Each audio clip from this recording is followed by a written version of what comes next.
All right. So welcome everybody. Today we are going to be talking about multi-level classes. And there we go. And so when we talk about multi-level classes, we mean classes in which not all the students are exactly the same level. And if you look at this illustration here, you can see these are the different levels of English language proficiency according to the CEFR, which are the standards we use for the Light of the World materials. It's the Council of Europe standards for languages. So there's A1, which is an absolute beginner, just learning the language.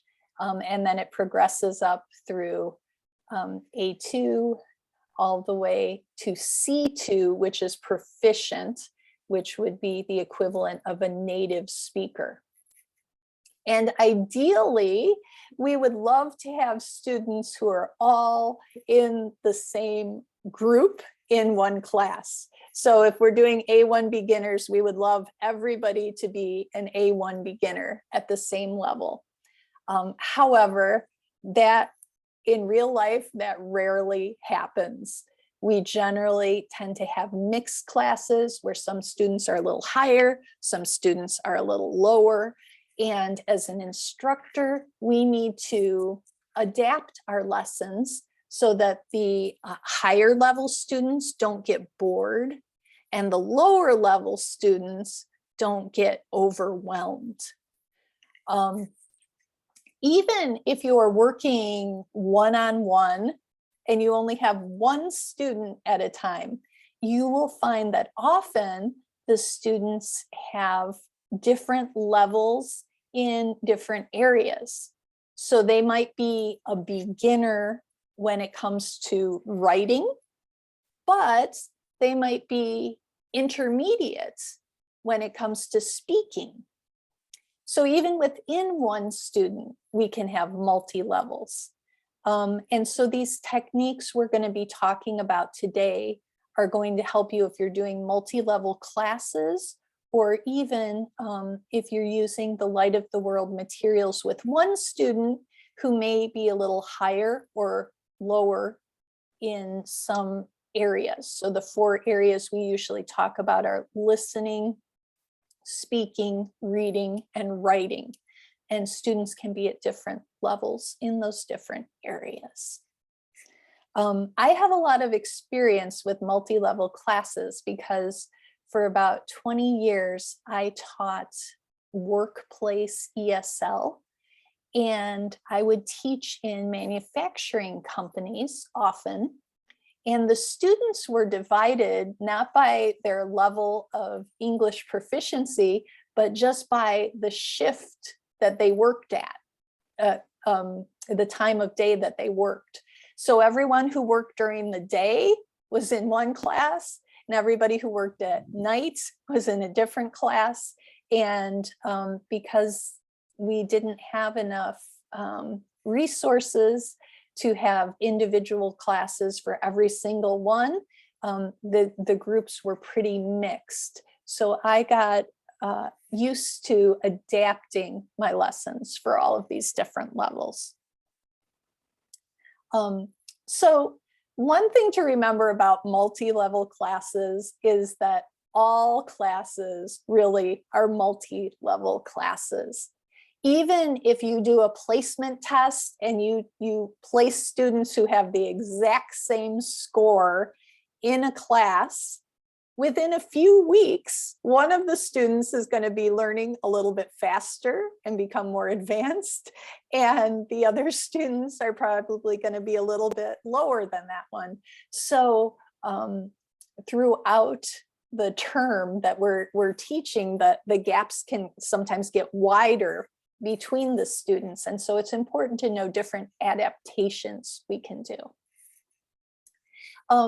And there's 2 basic ways we can deal with this in terms of putting students together or separating them. One is to divide the class into different groups. So if you have enough teachers and enough rooms, you can have a beginner group in one room and the advanced group in a different room, and you'll have different teachers working with those groups, right?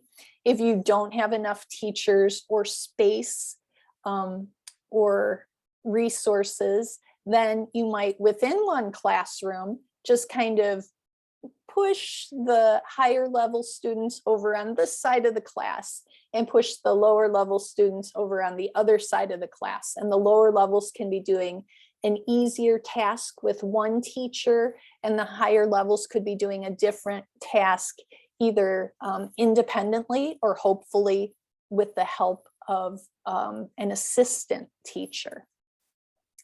And you'll know, I always recommend that you team teach. You should always have at least 2 teachers if you're doing a class. And that makes it easy to break it up into 2 smaller groups. It's also easier to do this with a class size that is small. So if you have 10 students and you can break them up and have like 5 in doing one task and 5 doing another task, it's easier than if you have 30 or 40 students in your class and trying to manage that. So we always recommend smaller class sizes when possible. Another technique we can do instead of dividing the students is pairing them. So you can pair a lower level student with a higher level student to help them.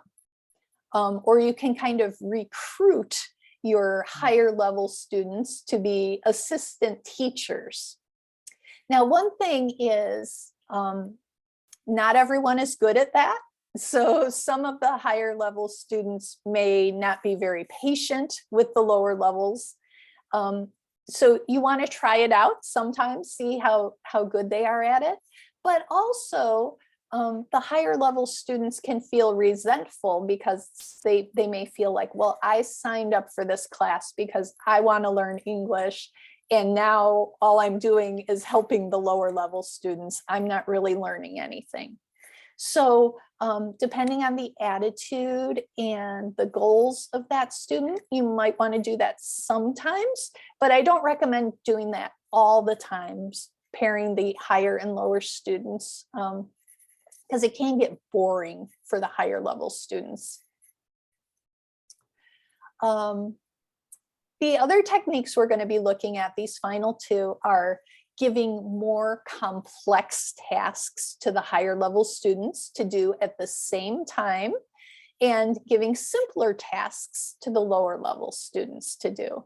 And I'm going to show you some examples of what those look like, and then I'll open it up for questions that you may have. Okay, so, oops, let's go back. Okay, so if you're using the Light of the World materials, you may know that we always start out with a theme picture. Sorry, my screen is jumping around. And so with our theme picture, we show the students a picture and we ask them questions about it to see what things they already know. So in this picture, you can see there is a person who's typing on a computer and they're writing with a pen in a notebook. And so for a very low level beginner student, if they're not able to produce any language at all, if you ask them, what do you see in this picture? And then just get blank stares, like nothing. You can start out by naming the objects and saying, you know, this is a pen, this is a computer, and then ask them, where is the pen? And they can point to it or circle it in their book. So at the very low level, we're not even asking them to produce language. They're just receiving language and pointing to indicate understanding. So where is the pen? That could be one of the most basic things if they don't feel comfortable saying any words in English, but they can just point. The next level up from that, you can point as the teacher and say, is this a pen? And then they either say yes or no. Okay, so they're producing language, but it's very simple language. It's just the words yes and no. If you bring it up a level further than that, you can give them choices and you can say, is this a pen or paper? And then they have to say the word pen. Further up, you can say, what do you see? And they can say pen, paper, computer. Okay, so that's a little bit higher. You can ask them to label all the items in this picture. So write the words for everything you see in this picture. So this is engaging their writing skills. So this can be good for folks they can already say the words, but you want them to get a little more practice writing. So they can, if they have the printouts, they can write on them, or they can write on the board. If you're projecting it onto a whiteboard, for example, or if you're using a Zoom screen, they can annotate on their Zoom screen and write on the picture online. Going up another level, you could say, what is a pen used for? And they could say a pen is for writing. So it's a short answer, a little bit more advanced. What will happen next? They might say, well, the woman in this picture will finish studying and then she will go to class. It's always nice if we can engage students by personalizing the questions. So you could ask, do you prefer to write with a pen, a pencil, or a computer? And why? Okay, and then they have to give a longer answer. So for students that they're engaging their thinking skills, they have to come up with more vocabulary and say, well, I prefer a pencil because I can erase my mistakes. If the even more advanced students, you could say, research and write a page about the invention and evolution of the ballpoint pen. And so they would have to do some internet research, find out who invented the ballpoint pen, how long it's been around, and what have been the innovations in that, and then they can write about it. Or you could say, with a partner, create and deliver a marketing presentation to sell pens.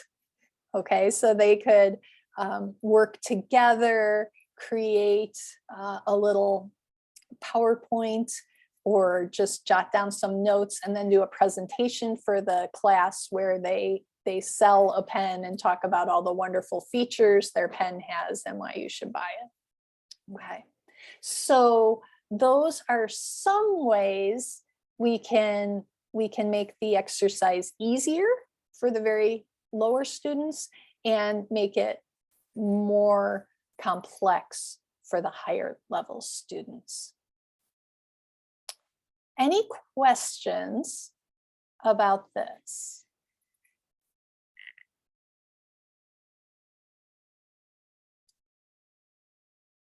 All right. No questions. Okay. Then I'm going to go on to the next one.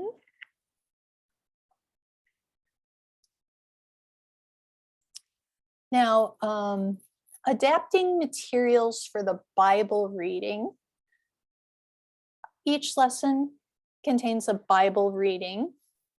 And the very basic thing we ask them to do is read the story in their own language and then listen to the story in English while we look at the pictures.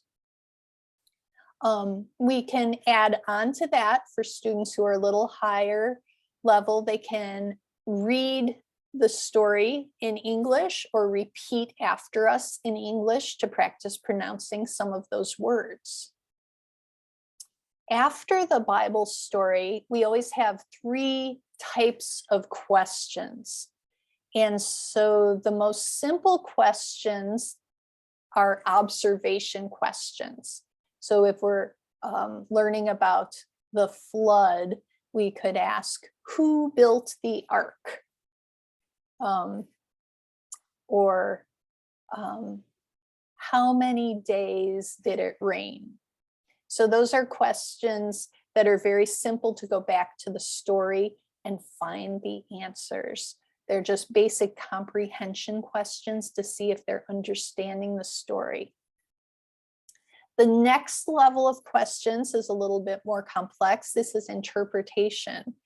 Why did God save Noah's family? So they need to think about that. The answer may not be directly in the story, but based on what they've read in the story, they can make some, have some opinions about that, about why God saved Noah's family. And then application is the 3rd type of question. These are the same questions we use in our inductive Bible studies. The application question is when you apply it to yourself in your own life. So it could be a simple thing like, what do you think of when you see a rainbow? Maybe they'll say, I think of God's promises. I think of the beauty of it. Do you obey God like Noah? How? And give some examples of where maybe you've obeyed God when he asked you to do something crazy, like Noah, he asked Noah to do. So those are application questions. And so your beginning students may be able to, maybe they can just listen and understand it a little bit because they already heard the story in their own language and they're listening in English. Maybe they can read it a little bit. Maybe they can answer these questions depending on their level. A fun thing to do is to remove all the words from the story. So you can just delete those words out of the PowerPoint or cover them with I'll cover them with a white shape. So if you just go to your menu and click on shapes and make just a white box, you can cover the words with that. And then, so for students who have a little more verbal skills, you can have them just look at the pictures and tell the whole story in their own words without reading it. Another thing you could do for students who are a little more advanced. So the rest of this class is just struggling to understand the story, but your advanced students are getting a little bit bored with this. You can have them circle all of the past tense verbs in the story and write the present tense above them. So where it, where it says ran, they have to circle that word ran and above it write run, which is the present tense of ran.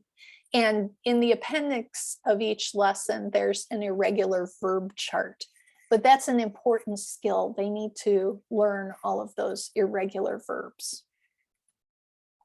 Another thing you could have them do is circle the words you don't know and translate them using a bilingual dictionary or Google Translate.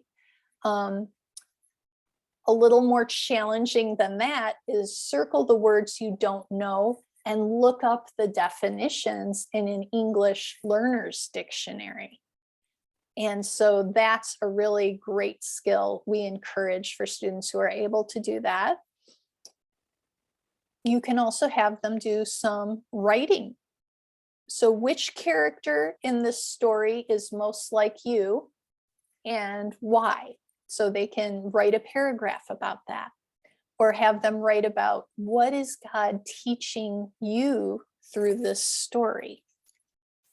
So those are some options. It's always nice to give the more advanced students opportunities to write, especially to write on something that's meaningful and personalized to them. So connecting their own lives to the material.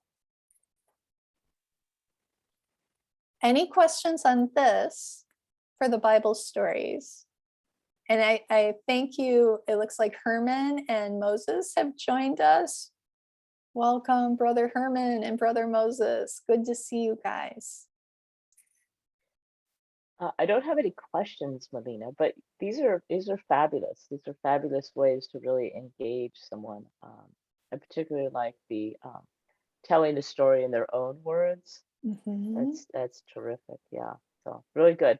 And, yeah. And that's a lot of fun. And you can yeah. you can do that with the group too. You know, they can be looking at this picture we have here of the Noah and the ark, and they can say, oh, you know, one person might say, God sent the animals to Noah. And then somebody else might be able to say, you know, I see birds, or, you know, the animals came in 2 by 2 in pairs. So everybody can kind of add something to their knowledge of the story and continue to tell it in their own words with the picture prompts. Yep, that's great. Okay, so here is how to adapt the light of the world conversations. So in every lesson, we have 1 or 2 conversations. And at the most basic level, we'll have the students listen and repeat the conversation as it's written. And so we usually will have one person is A, the other person is B, and they go ahead and just read this exactly as it's written. If you want to make it a little more challenging, number 2, act out the conversation with gestures and emotions, right? So you can have the students come up to the beginning, to the front of the class, and one is the child and one is the mother, right? So maybe one like gets down on his knees to be shorter as the child. And then, you know, Mom, may I go out to play today? You know, and really ham it up, put some fun into it and do the actions.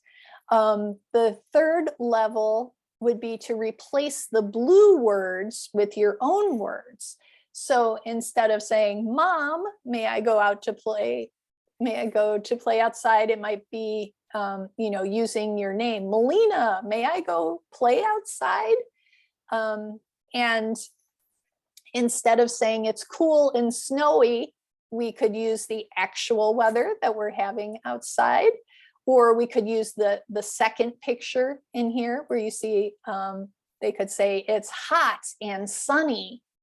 What are you going to wear? I'm going to wear a t-shirt and shorts, right? So this gives them a chance to improvise. And that's what they'll be able to do at a little bit higher level. And then number 4, continue the conversation beyond what is written. So maybe have them write a couple of more lines to this conversation. So after, don't worry, I'll be careful. You know, maybe the mother says, and be sure you're back for dinner at 6 o'clock, or whatever it is. They can be creative and just come up with some more lines to the conversation. And this can be a lot of fun. Okay, any questions about this one?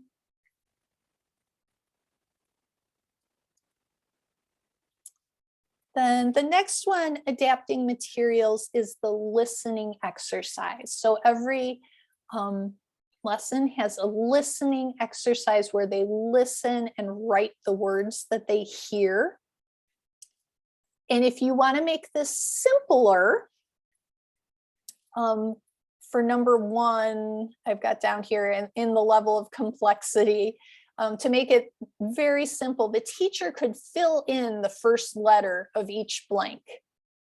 So you are invited to my blank. I could put in the letter P there because the word is supposed to be party. You are invited to my party. And sometimes seeing the first letter of that word is going to help the beginning students to know which word to write in the blanks. Another thing you could do is to remove the extra words to make it easier. So you can see there are 9 blanks in this exercise, but there are 12 words to choose from. So you could remove those 3 distractor words, the wrong answers, and only leave the right answers. That makes it a little easier for them to choose the right ones. The next level up would just be doing it exactly as it's written. So number 1 and 2 will make it easier. Number 3 is just doing it as it's written. Number 4, if you want to make it a little harder and more challenging, remove the word bank. So just cover up all of those words that are in the blue boxes. And so they just have to listen and write the words without seeing them. That makes it a lot more challenging. Another level up is you could add more blanks. So instead of having 9 missing words, go ahead and take out another 5 words, 5 of the more challenging words, and put blanks in there. So now they have to find even more words as they're listening. And to make it really challenging, if you have students who are very good, you don't show them the black words at all. Just have them listen to what you're saying and write it down, write it all down on a blank piece of paper. Okay. So those are some levels of what you can do with the listening materials. And by the way, this presentation is included in the link of that I sent you with the webinar invitation. So you'll be able to access these suggestions. Okay. Any questions on listening? Another thing you could do to make the listening exercise a little easier is just to read very slowly and just do one line at a time instead of the whole paragraph. So just first do line 1. You are invited to my party. You are invited to my party. You are invited to my party. And then once you see that they've all got that, then you can go on to the next sentence. My roommate, Adam, and etc.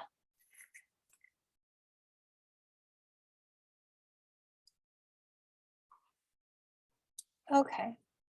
And the last thing I wanted to show you here is this is Bloom's taxonomy.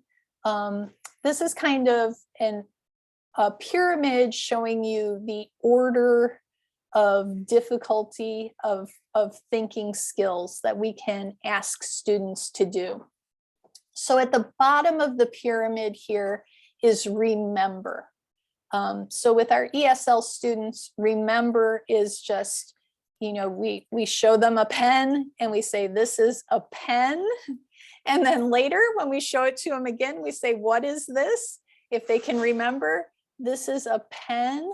That is the most basic thing that they'll be able to do. A little bit higher than that is understanding, where they can explain it and say a pen is used for writing. Applying is the next level up. So using the information in new situations, like we did with the conversation. So you have a conversation about cold weather, and then you can apply it in your own situation. Maybe you have hot weather. You can use some of those same structures, but you're improvising the words and applying it to your own situation. Analyzing is when you're drawing connections among different ideas. And so when you're talking about Bible stories, we'll often get into analyzing it. You know, why did this happen? Or what was the result of that happening? So they're analyzing. And then evaluating is great to do. You can get higher level students into debates where they debate the merits of writing on a computer versus writing by hand. And they need to argue and defend and support their ideas, either in writing or in speaking. And then the pinnacle is to create, right? So to produce a new or original work, taking what they've learned and writing about it or speaking about it in a new way. And so for very elementary students, they may not be able to do create yet, but we kind of try to push students up the pyramid according to their abilities. And so this Bloom's taxonomy is another way of thinking about the complexity of the learning.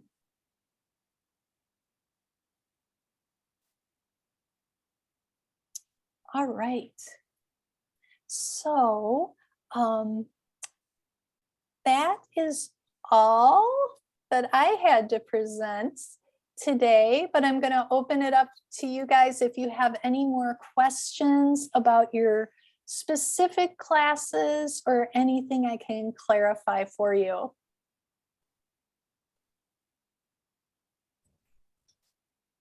Hello. Hi. Good. I have a question. I didn't follow the previous classes, but what I would like to know is when talking about every class is a multi-level class. This means that in one class, we can have both the beginners and the intermediate. Is that what you were saying? Yes. Or at least you may have some beginners that are higher than other beginners. So you may have they may all be beginners, but some of them will be stronger beginners and some of them will be lower beginners, right? Good. Ideally, we would like to have people, you know, all beginners in one class and not have the intermediate or advanced students in the same class. Good. But we often see in our classes that like parents and children might come to the class together and be at different levels, or people who share transportation. They might ride together to class, and so they have to come together even though one is higher and one is lower. So sometimes we have families and we will have people of very different levels in the class, but ideally we want to, as much as possible, keep them in the same group. But that's a great question. Yeah, thanks. Thank you. Thank you. Tanya. Okay, so yes, with students, yes, they like with my student, I think his reading and writing is probably higher than his listening and speaking. And so this will really help out a lot on that. I guess one of the questions too is like, with that kind of ability at this point, when do and we've only been through 2 lessons. I went ahead and started him on lesson 1 at the very beginning, and he was happy with that. So when do I possibly skip some lessons to see how he does going above, or what would you recommend? Yeah. So, you know, you can ask your students. Generally, I find most students feel more comfortable working at a lower level. And sometimes the teacher needs to push them into a higher level. I often see students, they would rather be at the top of the beginning class than at the bottom of the intermediate class. So they'll stay in the beginners even though they're ready to go to intermediate. So what you might do, Tanya, is go ahead and jump to a higher level lesson and see how he does with that. You know, if he says, oh, this is good, and he's able to keep up, or if he's like, no, no, no, no, this is too much, then you can go back. When you're just tutoring one student at a time, you've got a lot more flexibility to do that than with a whole class. So yeah, I might recommend, you know, jumping up a few lessons, maybe to one of the middle lessons, and see how he does. Yeah, I can do that too. I've only had 2, so it's like, oh. And I always ask him, is this easy, hard, or just kind of like this, you know, to find out where he's at. But I like all these ideas too. These will be very helpful with the session. So Yeah. and you said the lessons usually can take an hour and a half to 2 hours, right? Yeah. So if you're just doing, it depends on a number of factors, but if you're working individually with a student, it usually takes about an hour and a half or an hour. Okay. If you're working with a group, it takes longer because you need to give everybody a chance to participate. So it's going to take longer to do that. Okay, great. I didn't know if we were an hour and a half, and it's You like, were an hour and a half. Yeah, that's am I fine. rushing it too much? But it seemed like we were pretty thorough. So okay, thank you. Sure. Okay. Any other thoughts or comments? Well, I'm going to stop recording and we will have a different topic next week. So I hope